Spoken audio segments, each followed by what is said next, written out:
So Trump's Iran war is escalating, and now American soldiers have been killed. This is the headline then. 3 U.S. troops killed as blasts rock Mideast for second day. I mean, this is just starting, and there's many more wounded now. 3 U.S. service members have been killed in action, and 5 are seriously wounded as part of Operation Epic Fury, right? So this is Trump's thing. Several others sustained minor shrapnel injuries and concussions and are in process of being returned to duty. Major combat operations continue, and our response effort is ongoing. So again, U.S. soldiers have been killed, and now the military is letting their family know. I also want to point out that it's not just Americans that are now dying here.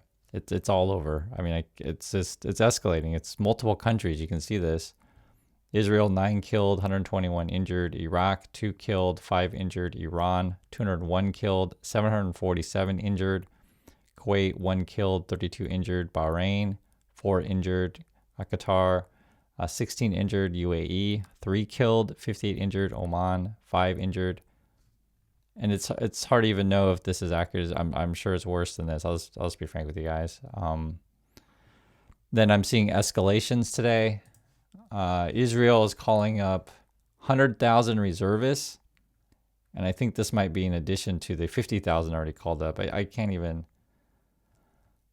And then you have to bring up Gaza.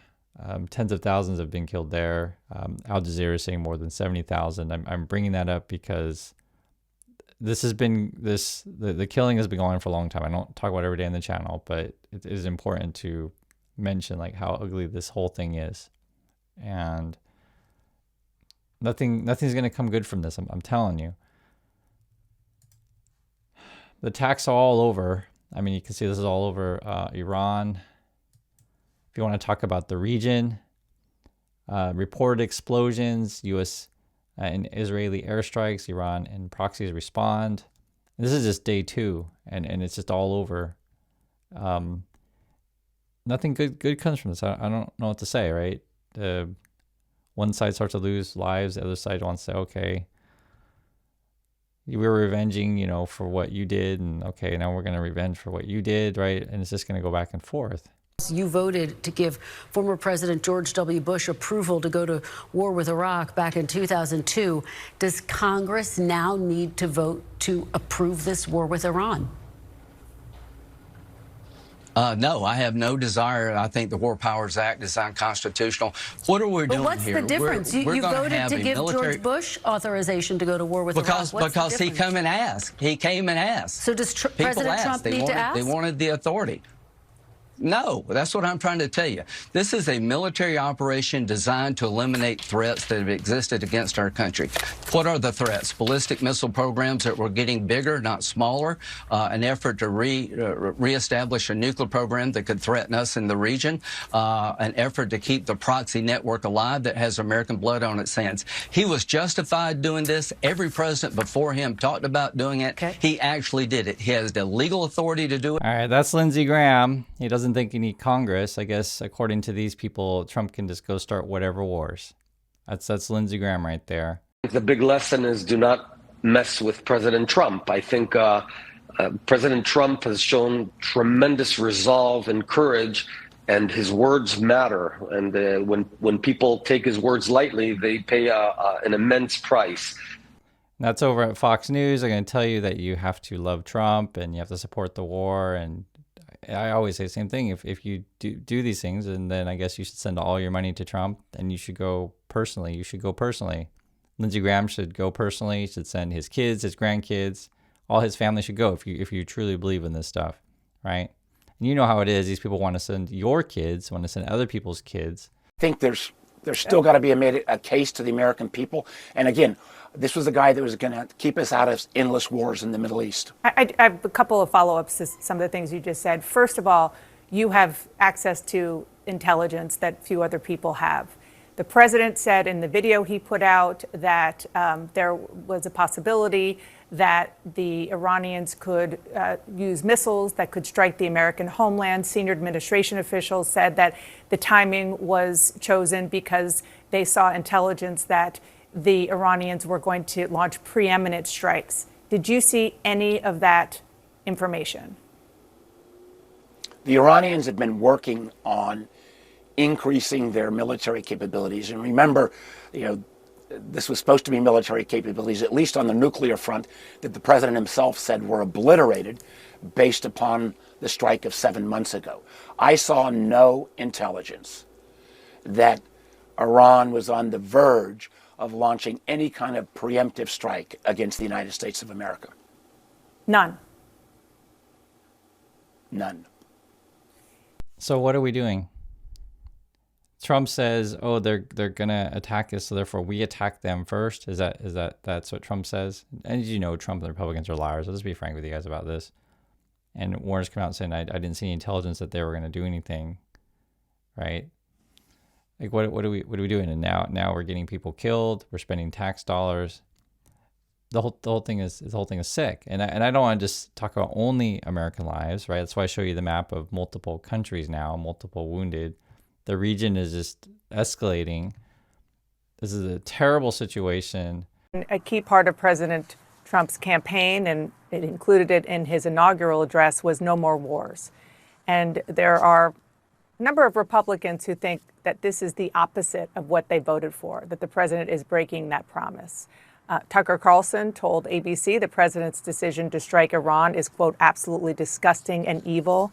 What do you say to members of the MAGA base who say this is not what we voted for?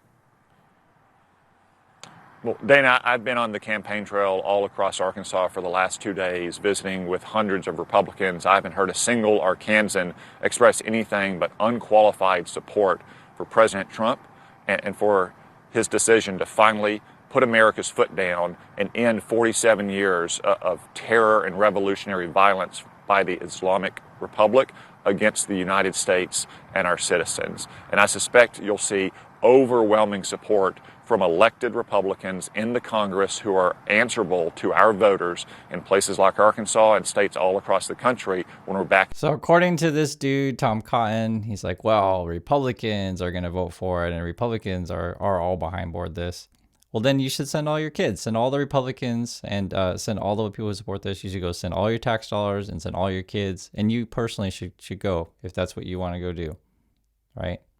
Don't drag us into this. If you want to go, Tom Cotton, send your kids. You go first. Send your grandkids, right? Send everyone you know. You should go. Their missiles, in particular, the southern missile belt. Right now, Iran is building roughly 100 missiles a month. They're actively building missiles to threaten their neighbors. And they're firing some of them right now at their neighbors. Yeah, at our allies. They're illustrating powerfully. They're attacking virtually every Arab neighbor that surrounds them. They are firing missiles at. It's almost like they want to illustrate to the world just how malign they are. But in terms of containing the risk, who's securing the nuclear material that you say still exists within Iran? Who's doing that? Look, the quantity of nuclear material, I didn't say anything one way or another on that. What I said is they were building nuclear weapons a year ago and our bombing took that out. They also had an ongoing desire to rebuild them. I don't have present day intelligence on what progress they had made towards rebuilding nuclear weapons since we bombed their facilities. I have no indication that they were anywhere close to getting nuclear weapons because our bombing was devastating. And Margaret, that's one of the reasons I urged President Trump, now is the time. You know, dictatorship. And then the quote from Ted Cruz is, I have no indication they were anywhere close to getting nuclear weapons. I'm just showing you what they're saying here. Because we haven't even heard a clear public accounting of the state of their nuclear program. Rubio said they weren't enriching. Witkoff said something else. But I want to ask you about something in regard to the Senate Foreign Relations Committee, where you sit. The State Department has issued a worldwide caution alert to all Americans. They have set up a task force that they say they're going to try to figure out how to help the Americans who are trapped in the Middle East and throughout the world. But the U.S. Embassy in Israel said they're closed and they can't help evacuate. If you're an American abroad or a family member, what should you be doing right now? Well, I think you can call your member of Congress or your senator. We will do whatever we can to help. But it's no secret that this administration has no plan for the chaos that is unfolding right now in the Middle East. Those scenes that you showed at the beginning of the program are frightening. Violence is not contained just to the Middle East. It's spilling over into Pakistan and other parts of the world. And it's no secret that our allies in the region, with the exception of the right-wing government in Israel, had begged us not to take this action because they knew that the spillover, which is now looking like regional conflict, was the likely outcome. So again, what are we getting out of this? We're not getting regime change to a democracy. We're not going to eliminate their nuclear program. We are going to have regional war breaking out. It won't be the billionaire kids of Donald Trump and his buddies that die. It's going to be the children of middle class and poor families all across this country who are going to die for a war of choice, a war of vanity, an illegal war. Well, we are going to hope for more briefings to Congress or engagement with the press to explain some of these things. And that's something, if you've been following this, Trump originally said, just like yesterday, that he was going to give some sort of talk, and then the phrase they used was put a lid on it, so then no talking to the press and no questions. And then he sends out all the minions out to tell you that, oh, we don't need Congress, oh, we have to do this. I mean, it's just ridiculous. The whole thing is ridiculous. And I don't know what else to say. I said this from the beginning. This feels very much like George Bush's Iraq War. If for those of you old enough to remember this stuff, they basically lie you into these things, and then once people get killed, then they say, "Oh, we have to stay," or they died for nothing. That's what they're going to say. And then you're dragging this for years, and this it costs lives, it costs dollars. I don't know what else to tell you. I guess oil flow is now slowed or shut down.